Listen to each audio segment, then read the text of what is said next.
Hi everyone, my name is Lauren Cooper. I am the admin specialist for religious studies, and today I am talking with Clare Van Holm. She is a visiting instructor in religious studies.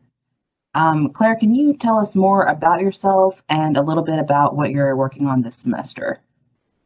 Yeah, thanks, Lauren. I'm a graduate of the Religious Studies Master's Program, and I've been teaching in the department on and off since I graduated in 2016. So these past 2 years, I've been creating courses and teaching on religion and healing, but these courses have all been online. So this past semester, in addition to these religion and healing courses, I've picked up an additional 3 sections of the 2001 course, which is Introduction to Religious Studies. And each of these sections have 60 freshmen, so a total of 180 students thereabout. So all of these things considered, I feel like I've been more prepared than most when we went fully online in the spring. But to say that this year has been difficult is a huge understatement that I think most people can relate to. Oh yeah, for sure. Going online has been an interesting experience, I think, for a lot of our instructors. Can you tell me more about the unique challenges you faced with the courses and how you've responded? Yeah, so I'll start with, I've taught this Introduction to Religious Studies course a number of times, and it's a really fun and engaging course. I just didn't think it was going to translate well into an online environment, or that I could scale to 180 students. So I pretty much built the course from the ground up. And I started with the concepts that, if nothing else, if they didn't learn anything else, I wanted my students to walk away with a broader understanding of what we mean by religion. I wanted them to have a foundation in religious literacy, and I wanted them to start seeing the influence of religion in their everyday lives. Courses online are really interesting, but one of the things, and I know that there's been a lot of debate and sort of best practices, but one of the things that I really disagree with, especially in asynchronous introduction courses, is essentially taking the lecture that you would give in an online class and recording it and then posting it for students to watch, and having it be 40 minutes to an hour. I just think that these are really boring. I don't think students actually watch them. So I think it's just lose-lose all over. And I know that probably in the past year or so that we've really walked away from or moved away from these in terms of best practices. But 3 years ago, when I was really starting to learn on my own how to do online teaching, this wasn't the case, and that's what they recommended. But that being said, there are a ton of amazing professionally produced videos out there and documentaries that I wanted to bring into my coursework. So the way that this actually worked is that I would in my courses have assigned readings, right? A typical textbook reading. And then I would find these videos and these content that relate to the readings and the course concept. And then the bulk of my work be writing and making clear the connections between all of these, the course concepts, the readings, and the videos. And I had no idea how time consuming this would be. Okay, so I'm going to give you a little insight to what this actually looks like, because I'm more of a visual learner than just talking this through. So here we go.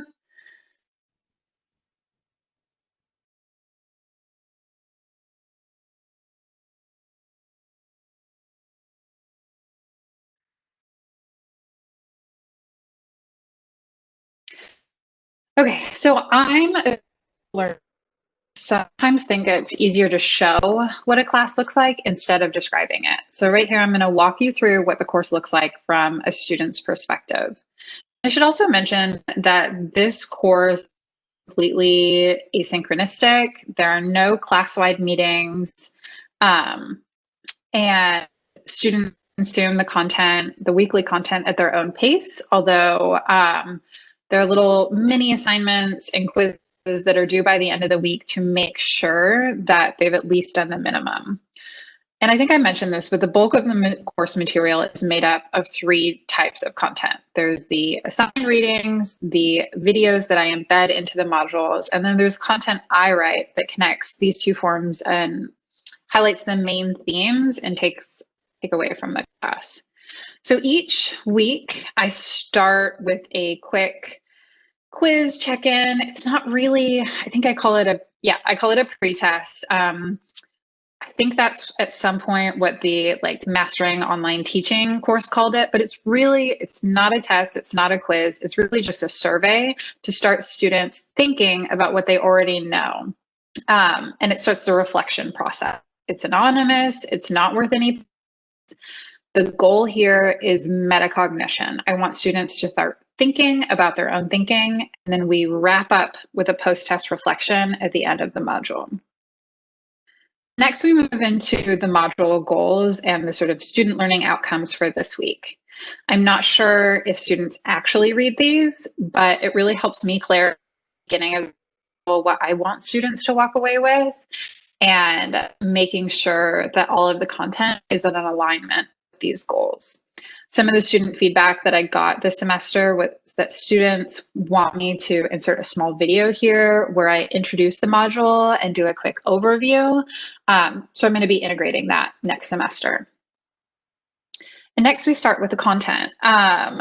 In this course specifically, I try to give a background history of the tradition we're talking about, sort of setting up its specific historical, political, socioeconomic, racial, ethnic history and experience in America.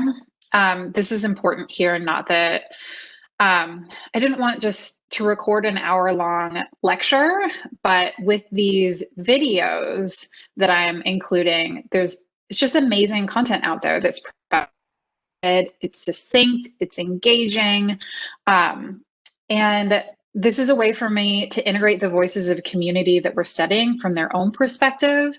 It's not just about the students reading a chapter and then me sort of repeating the content. It's about centering the voices of this specific community. Then we move into the theory and main concepts of religion. This is the stuff that our students expect to learn when they think about a course in religious studies. This is the sort of religious literacy aspect. And again, you can see this that I'm sort of including both videos, and then there's my own writing where I'm tying in the course content from the reading, as well as connecting that to these professionally curated videos.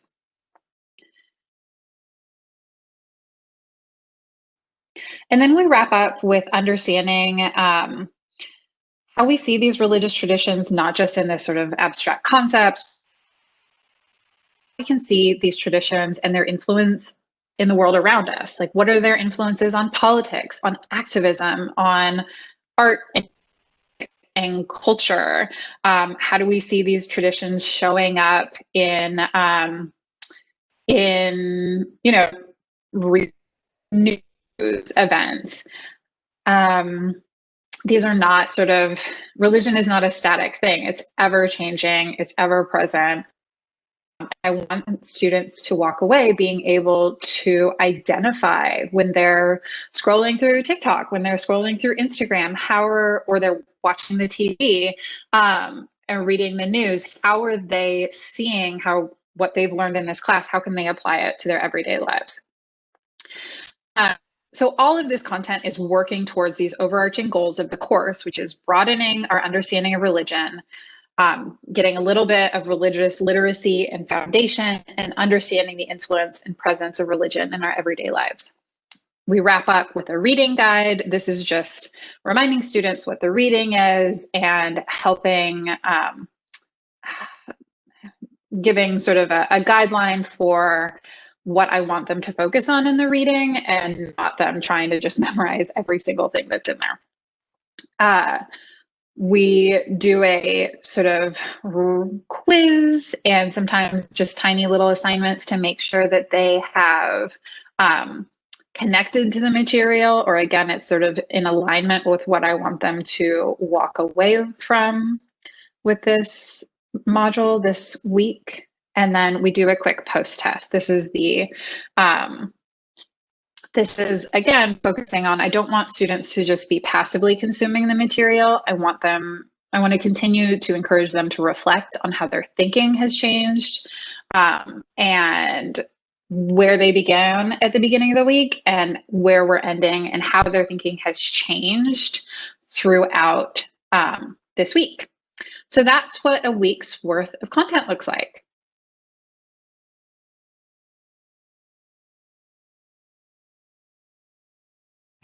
I think something really interesting and important that you're doing here is, I think in religious studies courses, a lot of the times there's a gap between what you're studying and sort of the practice or people who are actually living these religious traditions. I think that's really interesting, the content that you're finding and using to bring in those community voices.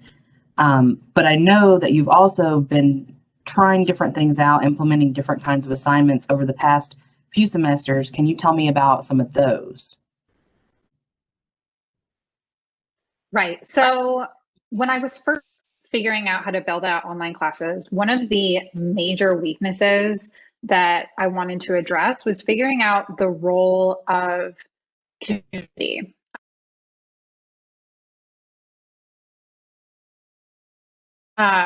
So when I surveyed students at the beginning of at the courses, and I asked them, why are you taking this class?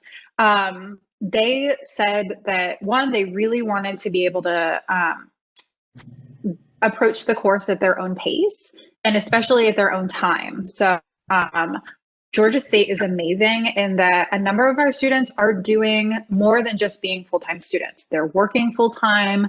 Some of them are parents. They're juggling so much. And so anything that we can do to help them be successful, both in the classroom and integrating their education into their other aspects of their lives, I feel like is really important. But the downside of this is that everybody's siloed off into their own worlds, talking in and typing to their own computer. And education just fundamentally isn't about passively consuming. It's about the conversations that you're having with the instructor. It's talking through the materials with your peers. One of the ways that online teaching has sort of addressed this is through the discussion forums. And this is supposed to facilitate kind of a back and forth. But I've noticed that a lot of instructors aren't using them sort of in the best practices. They're very time consuming, and it ends up just being busy work for the students, that they're not actually having sort of in-depth conversations on these forums. And then it's just a pain to grade for instructors, to be really honest. So the way that I approached this sort of like happy medium was this small group discussion assignment. And everybody hears the word small group or group project, and they really start to freak out. This is slightly different. So the way that the small groups work, right, is essentially students are broken up to small groups at the beginning of the semester, 5 to 6 students, and it's based on their schedule availability. So they'll tell me, I'm available on Monday evenings, and I try to group students that way. And then every 2 to 3 weeks, students schedule amongst themselves a time to meet via Skype or WebEx. When I've done this in the past, I actually had students who would meet at the library in person or at a coffee shop. But clearly in an online environment, it was really easy to just transition seamlessly to Skype and WebEx.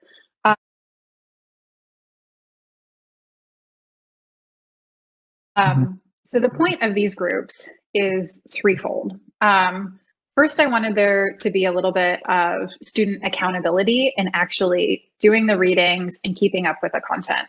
I didn't want students are more likely to stay accountable and consume the content if they're going to be showing up to a group and it's going to be really clear in that context that they haven't done their reading.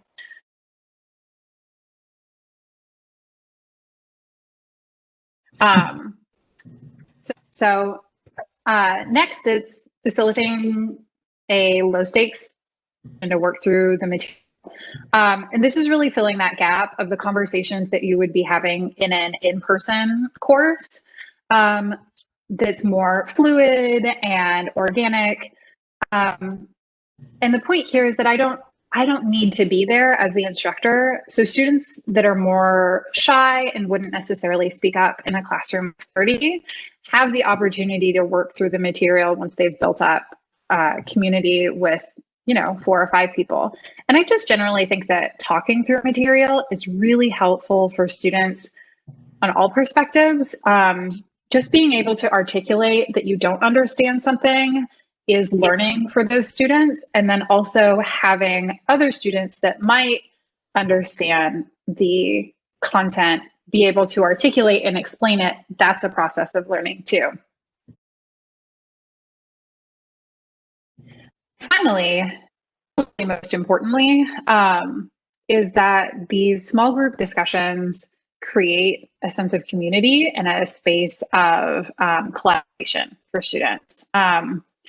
Instead of everybody being siloed off, again, like I've said, where they're just typing into their computer, students have these 3 or 4 peers built into the course structure that they can reach out to, they can keep each other on track, and they develop a working relationship. Sometimes these groups aren't a great match, and I end up, making small tweaks here and there. But in general, I've gotten really phenomenal feedback when you get the right mix of students.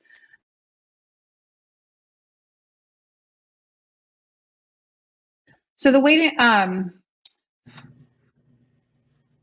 so just a quick overview of how these meetings are structured. Essentially, one person facilitates the meeting, one person takes notes, and the rest are contributors. And then the next meeting, the roles switch. At the end of the meeting, the note taker submits the notes to me on behalf of the group. And this way I can see that the students have had a conversation that's organic. It doesn't need to be formal. The notes are just bullet points or noting important passages and pages. It's also a great way for me to review and see if students understand the content, and a space where I can clarify or the students can ask questions. So the way that this is graded is that although everybody's going to get points for that week, the bulk of the grade actually comes from a mid and end of semester check-in.